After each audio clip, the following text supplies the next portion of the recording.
And to some serious news today, jurors heard testimony from 2 more witnesses called by Chad Daybell's defense. Yes, back in the Ada County courtroom, another big day. And of course, Daybell is the Eastern Idaho man accused of killing his wife of nearly 30 years, Tammy, and then 2 of his current wife's kids, Vallow and Tylee Ryan.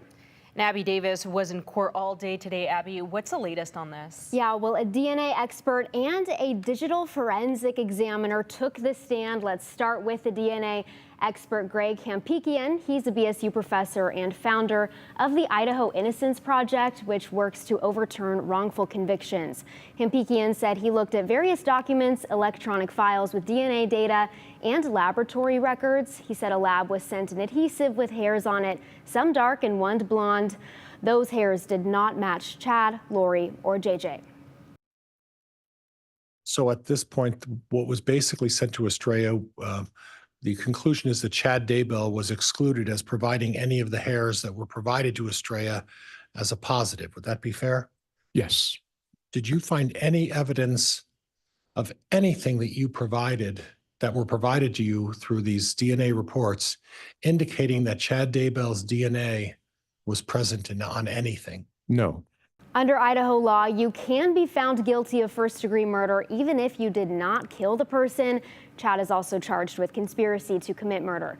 Before Hampikian, the digital forensic examiner, testified. He said Chad's phone was not at his house on important dates in the fall of 2019, including the days right after the kids were last seen. After we were excused for the day, the judge talked to both sides about several witnesses the state wants to call for its rebuttal, which would last several days. The prosecution and defense went back and forth about whether they should be allowed, and the judge did not make a decision today, but could make one if the state calls them back. Yeah. Well, Abby, the defense didn't rest its case today. What happens next? Where are we? Yeah, a lot still has to happen. The defense could rest tomorrow. We just don't know. And then, like I mentioned earlier, that rebuttal, then closing arguments, jury instructions, deliberation, and then a verdict. And then we're not done yet, since this is a death penalty trial.